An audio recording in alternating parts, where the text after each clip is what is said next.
Welcome to part 7 of HTML tutorial. Here in this video I'm going to talk about HTML tables. So how we can create a tables with the help of HTML. So let's first start it. For creating HTML table you have to use table as a tag, and then inside table we have a two sections, table head and table body. So we use table head for defining a heading and table body is for the data like the body part. So inside table head or inside table body, we have a rows. So we can create a row with the help of tr. And then we have a table data. So we can define a column with the help of td. So this is a simple code. So we have created a table with the help of table tag. Inside we have a two section, table head for defining a heading, and then we have a one row. Inside one row we have one column having a content, and then we have a body, so we can define a body, and then we have a row, and then we have column. So this is how we can create a table. So I'll give you the example like how we can create a table. So this is my VS Code editor. Here I will create an index.html file. As you know already, we can create a HTML standard code. So we can write HTML, then we have head section, and then we have title. We can define a title. So this is for HTML table,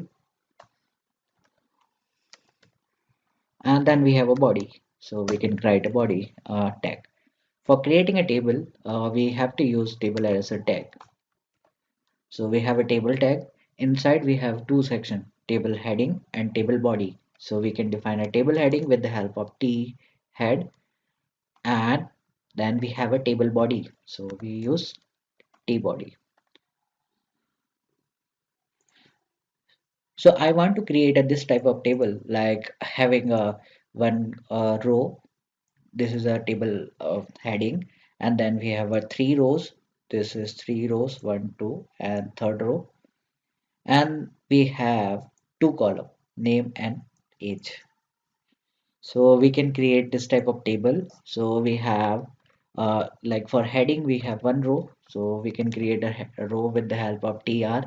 Inside tr we have two column, so we can create a column with the help of td, and here we can add name, and another column for td we can add age,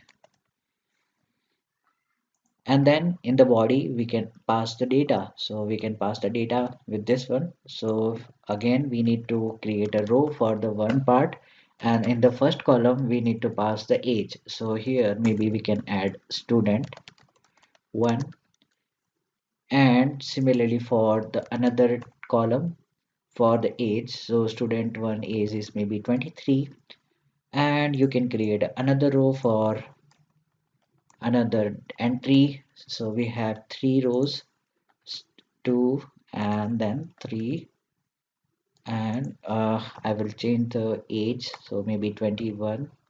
Here you can pass 20. I will save this page and I will open this on the browser. So this is how we can create a table. So as of now there is no border, so we can apply a border with the help of border as an attribute. So we have border as an attribute where we can pass the value. So one value is the value the border width. So this is how we can create a table. So we can change the width, like maybe we can pass 4, so width is more. So right now we will use border as a 1. Now I can add one more row. So let's suppose I'm adding a one more row is for the student 4. So this is for the student 4. We can also merge the cell of column or row in the table. So with we have two attributes, row span and call span. Call span attribute we can use for merging the cell of the column. So we have a column, so name and age, and let's suppose I want to create another column. So we can create another column. Let's suppose age, maybe age 1, or here you can pass the number or contact.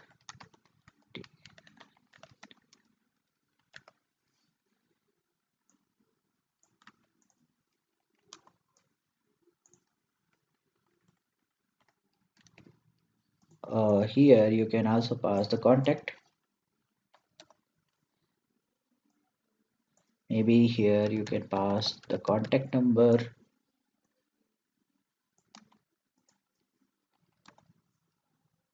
I'm just using the same data.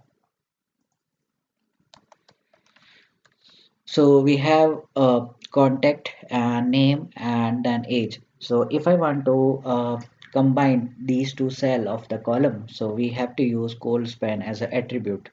So I'll just need to use col span and then we need to pass the value. So how many cells we not want to uh, merge. So right now we want to merge only two. So I will write two and I can remove this part. So this is how we can merge the column cell with the help of col span, and we can also merge the row of the cell, so with the help of row span. So we have like these two age are same, so we can merge this part with the help of row span. So we just need to apply here like row span, and you need to pass 2, and I can remove this one and I will save and then I reload this way. So this is how you can merge the cell of column or row. If you want to merge the cell of column, you just need to use col span as an attribute, and if you want to merge the cell of row, you just need to use row span. Next video I will talk about list. Thank you for watching and see you in the next video.